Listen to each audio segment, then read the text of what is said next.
A continuación vamos a estar tratando un término económico importante. Vamos a hablar de economía en default, término del que se habla mucho últimamente, que está haciendo ruido y del que quizás en el futuro se hable más. Es así. Sí, vamos a pedirle al señor director que coloque en pantalla lo que es, porque para hablar de economía en default, primero hay que saber lo que es default, generalmente hablando. ¿Cuál es la acepción de este término? Como ustedes pueden ver, su utilización en castellano se refiere cuando un deudor deja de realizar los pagos correspondientes a su acreedor.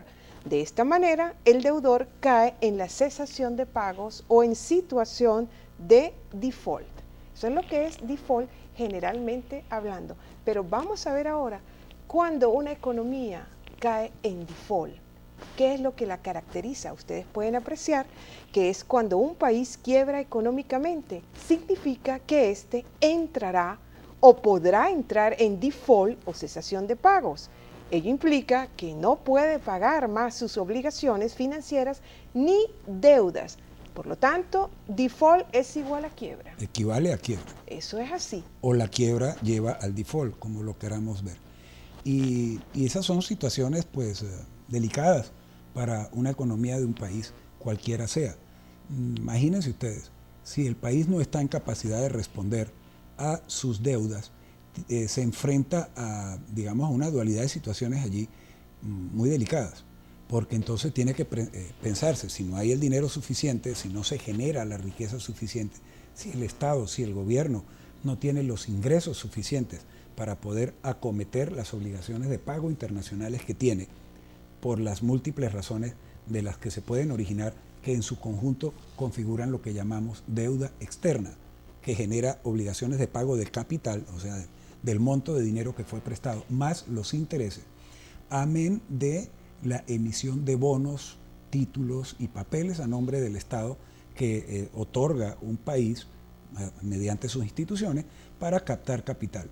Igual, de la misma manera, esos bonos, esos papeles tienen que reintegrarle a sus dueños el capital cuando estos los vendan, más pagarle los intereses que corresponden. Es importante, Fidel, decirle aquí a la audiencia por qué nosotros nos decidimos por este término en esta entrega del programa, default, economía en default. Mucho se ha dicho y se empieza a oír desde el año pasado exactamente que Venezuela caerá en default. Economistas de calificadoras de riesgo, así como de multilaterales como el Banco Mundial, Ricardo Hoffman, por ejemplo, el año pasado, en septiembre, lo anunció que el país caería en default en este año 2015. Organismos y bancos como Deutsche Bank, que es el banco de Alemania, ha dicho lo mismo, que ya no será en 2015, sino en 2016. El gobierno tendrá dos opciones, o cubrir sus compromisos de pago de deuda soberana o utilizar esas divisas para enfrentar y responder realmente a lo que es la facturación en materia de importaciones de bienes sumamente prioritarios, como es los alimentos y las medicinas. Fíjate, Fidel, que países como Rusia, Islandia y Argentina, ellos se negaron a pagar sus compromisos de deuda porque priorizaron los alimentos, las medicinas y todos los bienes de primera necesidad. Ustedes pueden ver en pantalla, ahí está Deutsche Bank, lo que dice para 2016.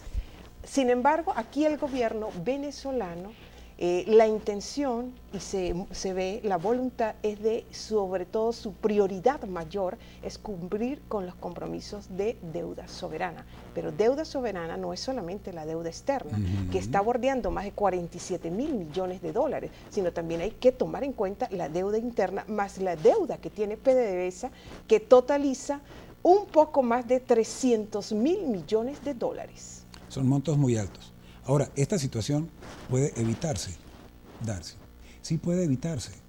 El Estado venezolano, en representación, por supuesto, su gobierno, puede renegociar los términos de la deuda con el conjunto de sus acreedores en el contexto y en el escenario del Fondo Monetario Internacional como, digamos, organismo multilateral específico que rige y controla el mercado financiero mundial.